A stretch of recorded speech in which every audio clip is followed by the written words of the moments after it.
Dieu achève toujours la gloire de ce qu'il commence. Comme Rebecca était stérile, mais elle ne savait pas qu'elle était enceinte. Tu crois être oublié, mais Dieu prépare ta réponse. Alors, observe, ne dis rien, car il connaît la fin. Comme Rebecca était stérile, mais 2 nations se trouvaient dans son ventre, Jacob et Ésaü. Ce que Dieu n'a pas dit, il a caché afin d'éclater sa gloire. Donc la fête changera de camp. Même en l'absence du besoin que tu désires, que ta foi reste intacte. Comme cette femme au dos courbé, malade depuis 18 ans dans l'église. La Bible pouvait nous le dire, elle n'a pas fait de cela son malheur.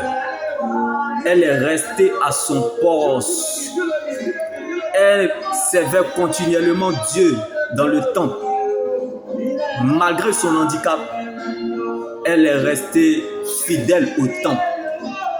Je ne sais pas là où tu te situes. La vie chrétienne est une blessure, mais sa cicatrice demeure éternellement. Jésus-Christ, c'est ça qui est doux.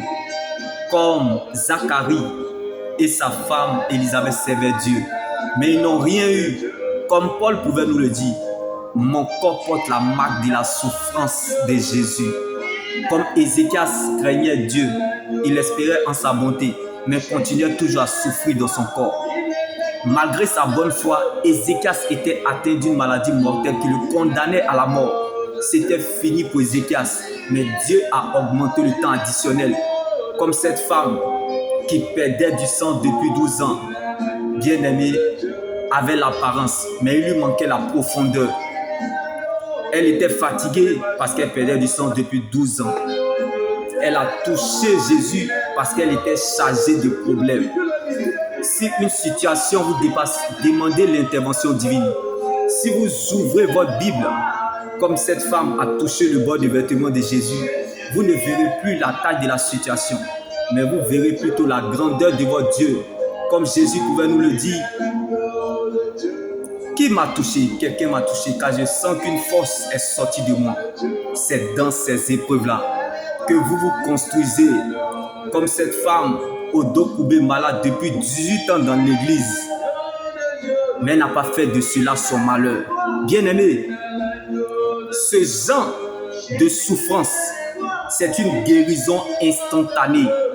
Savez-vous que Jésus a guéri la femme qui perdait du sang depuis 12 ans en dehors du temple? Mais pour la femme au dos courbé malade depuis 18 ans dans l'église, c'était une guérison instantanée. Parce que cette dernière se trouvait dans la présence de Dieu. J'aimerais dire à quelqu'un qui traverse des épreuves très difficiles depuis longtemps, c'est parce que ton exaucement a de la valeur. La femme à la perte des sangs depuis 12 ans, sa guérison est passée parce qu'elle devait toucher Jésus. Mais celle qui est restée depuis longtemps dans le temple avec une vie de non-accomplissement, elle a été guérie instantanément sur le champ, sans contact avec Jésus, parce qu'elle était dans la présence de Dieu. Bien-aimé, si tu savais que aller à l'église, ce n'est pas la présence de Dieu. Donc ce n'est pas ta présence à l'église qui compte pour Dieu, mais plutôt la présence de Dieu dans ta vie. Comme Jésus fixa, bien-aimé, avec ses yeux, cette dame-là, ce jour-là, automatiquement, elle reçut sa délivrance. Peu importe les œuvres grandissantes du diable contre ta vie, ils ne pourront jamais empêcher le jour de ta délivrance. Comme la restauration de cette femme au dos courbé, malade depuis 18 ans dans le temple. La prophétie d'une personne est pour toi. La promesse de Dieu n'a pas d'âge, mais elle est destinataire. Et il y a des gens, bien-aimés, qui cherchent Dieu. Il y a des gens que Dieu cherche. Comme Dieu a nommé Saül, mais il a choisi David. Savez-vous, bien-aimés, lorsque, bien-aimés,